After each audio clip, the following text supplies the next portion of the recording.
26 avril 1979. Être autrui ou ne pas être. L'affaire du foulard a suscité de nombreux débats au sein du monde du stand-up. D'immenses frustrations. C'est sûr qu'au moment de présenter ce bout de tissu dans un lieu à l'accès semi-public, Robin Williams risquait gros.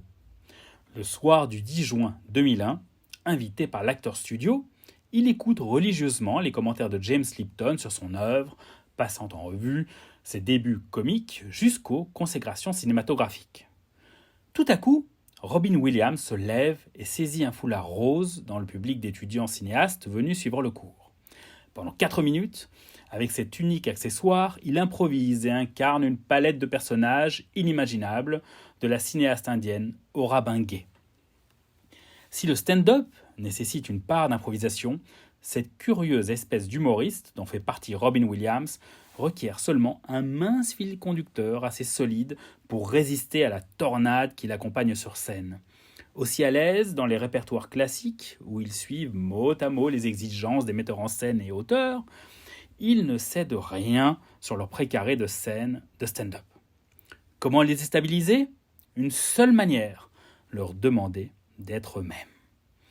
Pour le tournage d'un épisode du Muppet Show, Jim Henson exige de Peter Sellers qu'il soit lui-même pour une séquence.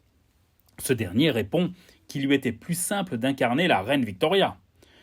Surenchérissant, Henson lui demande donc de jouer l'ex-tête couronnée.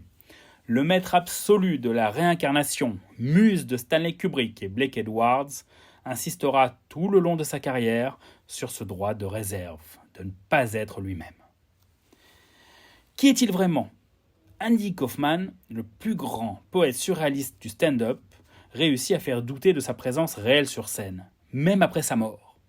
Tony Clifton, son personnage de crooner arrogant, apparaît ainsi à quelques occasions, longtemps après son décès, et ajoute à la confusion de cette dialectique entre personne et personnage. Kaufman mélange imitation de star, dont son idole Elvis, et sketch absurde. Face à un public d'étudiants impatients, souhaitant capturer rapidement le phénomène et rire avec quelques fractions de secondes d'avance sur les chutes connues, l'humoriste pique une colère et décide de sortir un livre de sa poche. Pendant 1 heure, Andy Kaufman fait ainsi la lecture aux étudiants qui ne savent pas s'ils doivent rire ou partir, restant finalement sur place en attendant. Même les animateurs et humoristes les plus chevronnés sont piégés par Andy Kaufman. L'humoriste se proclame champion du monde de catch mixte, invitant les femmes à se battre avec lui et s'assurant les victoires en trichant. Jerry Lawler, champion reconnu de catch, insulte Kaufman et le provoque à un duel sur le ring. L'humoriste sort sur une civière et décide de confronter Lawler quelques jours plus tard sur le plateau télé de David Letterman. Le tout finit encore une fois en bagarre. Il fallut 30 ans pour savoir que tout était mis en scène entre les deux. Le Carnegie Hall de New York est une des salles les plus mythiques pour un humoriste.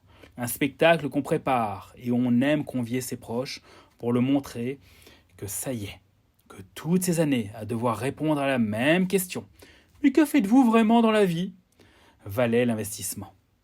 Les craintes pour Andy Kaufman de réussir ce pari se manifestent avec l'apparition d'un hippie hurlant devant le théâtre quelques jours avant le concert du 26 avril 1979. Ce hippie tenait une pancarte sur laquelle était écrit « Andy Kaufman est l'antéchrist. Il insulte les gens qui viennent acheter des billets. » Mais cela n'empêche pas la salle de se remplir.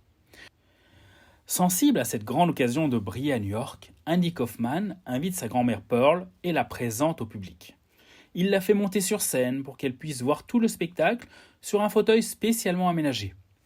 Suivent la palette habituelle de personnages et d'improvisation.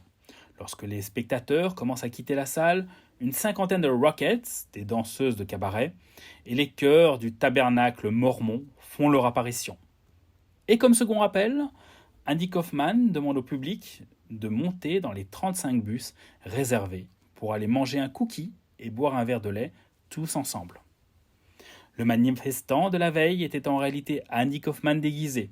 Quant à sa grand-mère Pearl, elle ôta son maquillage à la fin du spectacle et le public découvrit qu'il s'agissait de Robin Williams.